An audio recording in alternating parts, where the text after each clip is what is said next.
year. You've been looking forward to this stuff. All right, good morning. Doug, as the games get bigger and the moment gets bigger, do you treat the team, do you treat the situation any differently, or is it just kind of staying the way you've been? I think you just got to what you're doing. The guys are going to prepare themselves the way they have all season long. It's obviously a great honor, great opportunity faced in front of us, and we just attack each day the same. On the flip side of that, do you have to kind of make sure the guys are treating it that way and they don't let the moment get too big?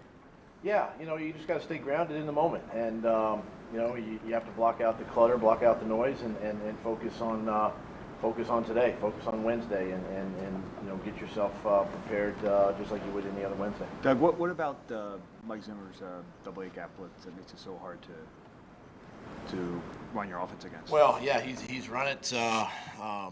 Obviously, at a lot of places he's been, and it's hard in the aspect of sometimes you don't know where everybody's coming from. He'll present a normal 6-man box with it. He'll present a 7-man. He'll present an 8-man, and you just gotta try to sort it all out. It's tough to defend. It puts a lot of quick pressure on your quarterback, and something that yourself have to spend some time working at it. Doug, how many teams run that? I mean, probably the Bengals last year with Gunther, I would think, did it a little bit. But yeah, and there's everybody's got it. Every D coordinator has that package in their arsenal. The other thing you're seeing this year is not so much the double A's. You're seeing a lot of overloads and different things like that with the defensive line as athletic and aggressive as they are. And you're just seeing a little different style this year than the traditional double A. But we still have to prepare for it and be ready. Doug, when you're calling plays in a game, how much of what you call is from the week of preparation, maybe hypothetical situations you put yourself in, and how much of it comes from the feeling of the game as it unfolds? Well, everything comes from the game plan. Nothing just comes off of out of thin air. Just off the top of my head. But everything's out of the game plan. Everything's things we've repped during the week. And it's just comes down to film study, just like the players. And I'm no different. I've got to study the tape and understand situations, understand down and distance, and what the defense might be trying to accomplish, and try to put our players offensively in the best position on that particular play to be successful. You mentioned that you're kind of an unorthodox play caller. You said it as a compliment. Is that a concerted effort on your part? Oh, I don't think I go in there consciously saying I'm going to be unorthodox. I think it's you either have it or you don't. Listen, if you just look at if you just look at what I've done in 2 years, you'd probably call me unorthodox with some of the decisions I've made on fourth downs and go for it types of 2-point conversions, things like that. I mean, and I've told you guys this before, that sometimes you just don't just do the norm, just don't do what everybody expects you to do, and sometimes that can help you. And I'm calculated by it, but at the same time, I want to make sure that I'm putting our guys in a good position. Fourth down, Doug, you guys ended up leading the league in fourth downs converted, 65% clip.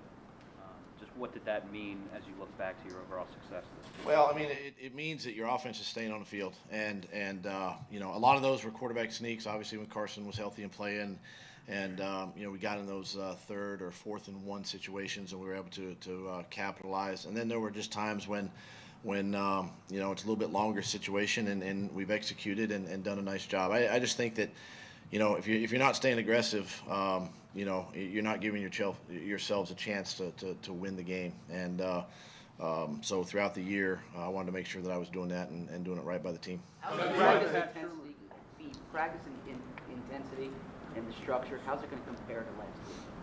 Well, it's going to be the same. I mean, it's the same walkthrough, same practice, same number of reps. Pads again. I think it's important this time of year that you maintain that sense of and that level of physicality, in practice for one day. And so nothing changes, from that standpoint. We just go about our business and prepare like we normally would. What stands out? I just think the efficiency of the offense. I mean, Case is playing extremely well. He's not turning the ball over. The whole season's been sort of built on the run game, a little bit of play action, putting him on the perimeter. He's an athletic quarterback. getting the ball out of his hand quick. I think, Pat Shermer's done a nice job in putting them in those successful situations. You obviously have a lot of respect for Everson Griffin, Doug. You referred to him as a game record the other day. What's your confidence level right now in V going up against him, and will you do some things to help him, or can he handle him? Yeah, I mean, it's a lot of respect for him. And you got to be smart, obviously, and you got to know that position he can change a ball game, and so we're going to be smart and we're going to understand. And he knows it. He knows that tight ends are going to help over there, backs are going to help over there, slide protection, all that. I mean, it's nothing that's it's not rocket science. But Big V's had a challenge all season. I mean, we've faced some tremendous D ends all season long, and this will be his greatest challenge, obviously, in this game. But got a lot of confidence in V and what he's done this season, and he'll get a good week of preparation and be ready to go. You mentioned the overload blitzes a little bit before. Is Harrison Smith's presence sort of why they're so effective with that? He's a tremendous player. He's a smart player, and he likes to. They like to sort of allow him to sort of anticipate the play, anticipate what he might be seeing, what might be coming, and he'll trigger at any time, whether it's in a B gap, whether it's off the edge, and just in a lot of times in run situations, you're going to see him down and around the box, and he's a tough player. He's a great tackler. Smart, instinctive, and have to know where he's at, because he's another one that can trigger from anywhere on the field. What have you noticed about your players' ability to refocus, especially after an emotional game last weekend? And also, it seems like they've been able to do that like all season long. Like, where does that come from? How do they do that? Well, I think it comes from the leadership of the football team. It starts with those guys, and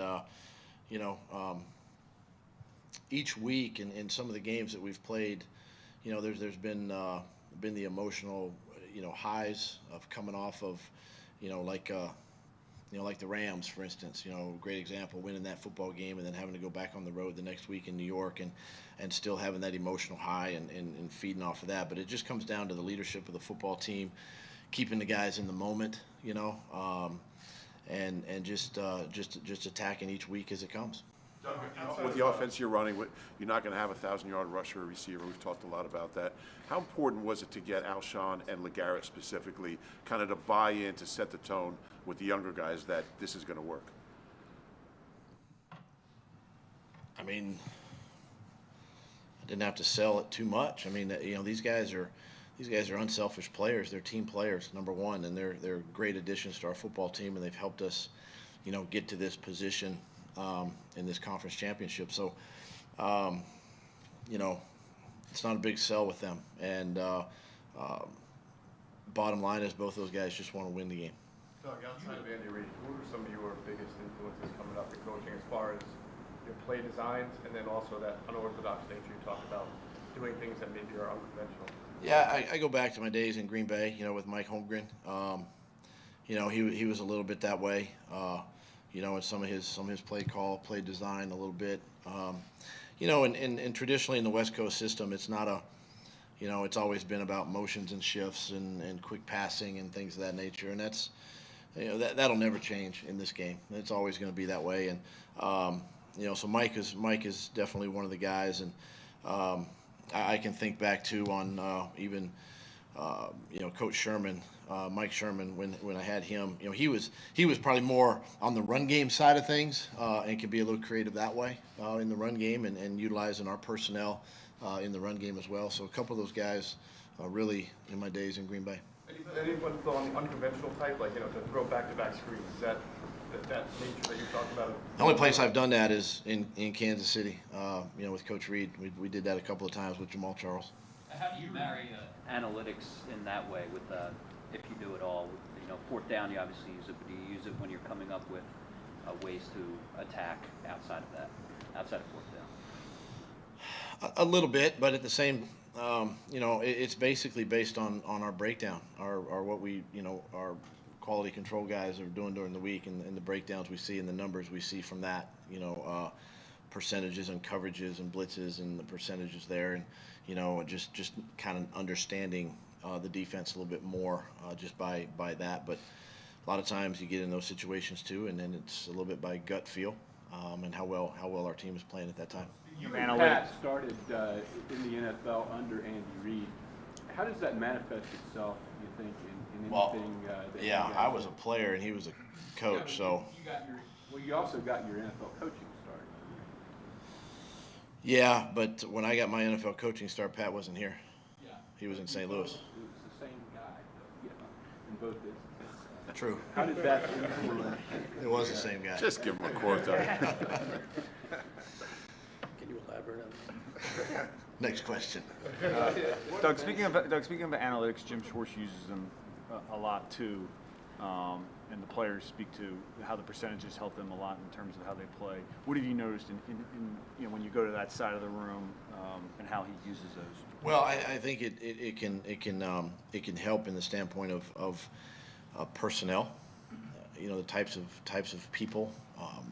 Which running back is in the game, which tight end is in the game, multiple tight ends, which receivers, all of that. You can break all that stuff down. Formations, how they like to use guys in certain situations, and breaking all of that down, I think it can really be beneficial for a defensive coordinator and to recognize those situations like our defense did the other night. And, and again, it just comes down to the film study, but in those situations I can see where understanding probably the personnel on the field would be the biggest asset to a coordinator. In Nick's case, he talks often about a rhythm. How do you get him into that rhythm early in the game?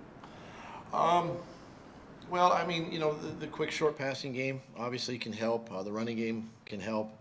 Somewhere in there, if you can take a shot, you take a shot, and whether you hit the first play of the game, if you hit it or not, I mean that kind of gets your blood flowing a little bit. And sometimes even tempo. Hurry up, no huddle offense can get your quarterback into that kind of rhythm. When you look at the 3 of the 4 quarterbacks in the conference championship games, I mean, they're not exactly, what would be considered like elite franchise type quarterbacks. What do you think that says about, the way things are going with the game and everything, or is it just kind of a blip? Well, I think it says that they're on great teams. Quite honestly, you got they listen, and I've said this a lot of times, and I'll say it again. It's not about one guy. Even Tom Brady has weapons on offense and playing good defense, and it's the same way with the other 3 teams. I mean, they got weapons around the quarterback. They all play great defense, and listen. Ultimately, bottom line, it comes down to who can take care of the football. Okay, thanks, sir. I'll do one more. How personally gratifying is this for you? I mean, we've talked a lot about doubters for weeks now. There's a lot of doubters about you, and of the coaches hired in 2016, you're the only one standing. I listen. I don't pay really any attention to that. Quite honestly, I drive home at night knowing I put in a full day's work. I get up in the morning and come in here. However, I can serve this organization, serve these players. I mean. That's all I know. That's all I know. I love football. I love coaching football. I love teaching it. I love being around these guys. And I'm going to pour my life into these players. And that's, if it's good enough, great, because that's all I know I can do. And I've given my best effort. And so I don't care about what's written. It's kind of like, the underdog thing. I mean, our players don't pay much attention to that, and I'm kind of the same way. Yes, they do. Except for